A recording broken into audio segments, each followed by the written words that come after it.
At some point this season, Nebraska will be back in black. Their alternate uniforms. It honors Nebraska's black shirt tradition. Scott Frost admits this look was his idea, and he would like it to become a new tradition.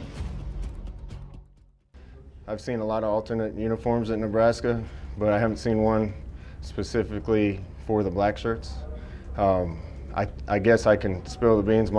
I think by next year, hopefully we have a home and away version of this, and down the road I'd like to see it be a tradition that if the defense has a great game and holds an opponent under so many points that they earn the right to wear black shirts the next week.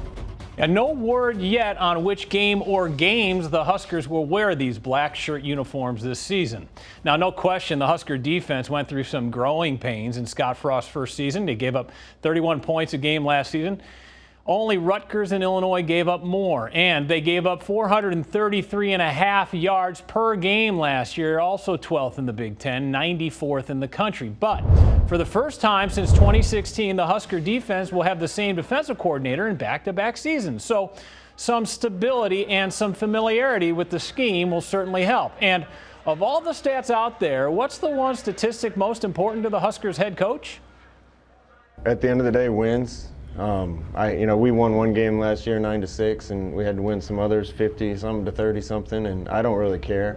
I think some of the statistics are still the same. You want to hold the team to fewer yards and fewer points, but they're going to play more plays. So we kind of lean a little more toward yards per play, yards per possession, and those types of things. The biggest stat for us is going to be turnovers.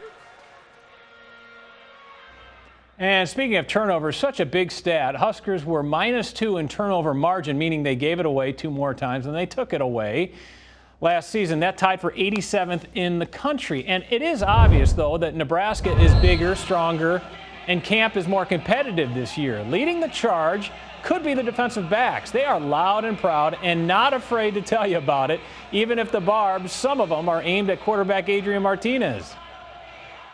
We just try to, encourage everybody, try to get like us, because we're loud on the field, and just coming up all obnoxious things. Everybody knows we're there, when we're out there. So we just try to, let everybody know we're here and we're coming for everything. Yeah, I love it. I mean, bring it on. Shoot, I love anything that's going to be competitive. If it's going to get them fired up, good. I love it. They want to talk. When I throw a touchdown on them, I'm going to go talk smack to them too. That's just how it works.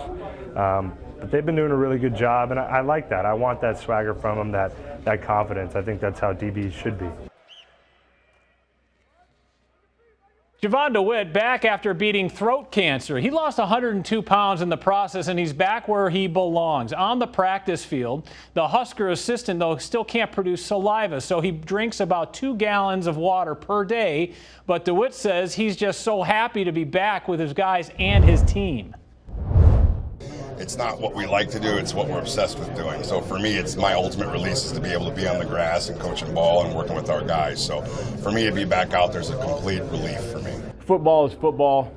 We can get the practice done, but just having him out there is just a high morale for all of us, I think. I mean, it's getting a member of your family back. I'm really glad he's back with us.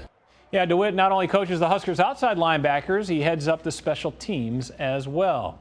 Now, Nebraska will make its first trip to Boulder, Colorado in 10 years on September the 7th. Now, the last time the Huskers played at Folsom Field, Rex Burkhead led the Big Red to a 28-20 victory. And this is one of those circle the Saturday games on Nebraska's schedule this season. And for one well-known former Colorado Buffalo turned broadcaster, well, he can't wait for kickoff either. That game is college football to me. I grew up, 20 minutes south of Boulder. Before Joel Klatt became the face of college football on Fox as their lead analyst, he played quarterback in the rivalry from 2003 to 2005, but only after an epiphany at Folsom Field that convinced him to give up his baseball dream back in 2001.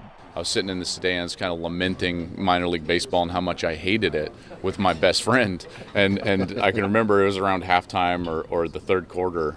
We were talking during like one of the TV timeouts, and he was like, why don't you just quit baseball? And that was honestly the first time I'd even thought about it, quitting baseball. And then we charged the field and we're on the field, and I was like, maybe I should quit baseball. Klatt would eventually enroll at Colorado and walk on to the football team. He went 1-2 as a starting quarterback against Nebraska, the one win in Lincoln in 2004. Klatt still stays close to his alma mater and thinks Colorado has some firepower, especially on offense. I will tell you, they've got a very experienced and talented quarterback in Steven Montez. And I would argue the best skill position player maybe in the entire Pac-12 and a top 10 NFL draft pick in Laviska Shenault. He's that good. However, Klatt is very impressed with Nebraska, picked the Huskers to win the Big Ten West, and knows Colorado must bring its A game to compete. Adrian Martinez is a uniquely talented quarterback, in particular in that system. He seems to fit not only from a schematic standpoint, but also from a philosophical and personal standpoint with what Scott wants. While Colorado might want to talk, or what has Nebraska done, watch out, because Nebraska's going to come to town with a team that's candidly better than Colorado. So Colorado would have to pull an upset to win. Now, Joe Klatt referenced the new Colorado head coach, Mel Tucker, who was quoted over the summer saying recruits are listing Nebraska as one of their top guys. And Tucker asked, well, what has Nebraska done? You can add another log on that fire. The rivalry continues in week 2 of the season. And that season starts Saturday against South Alabama, 11 a.m. on ESPN. Then that date with Colorado, September the 7th in Boulder. And the Huskers finish up non-conference play a week later against Northern Illinois under the lights at Memorial Stadium in Lincoln. All right, coming up, our insiders weigh in. We'll get a breakdown from Damon Benning, plus what to watch for this season from our insider, Sean Callahan. But up next, a closer look at the Big Ten, including a new coach in Columbus. Ryan Day talks about replacing a legend straight ahead. This is the Big Red Zone Big Ten preview on KETV.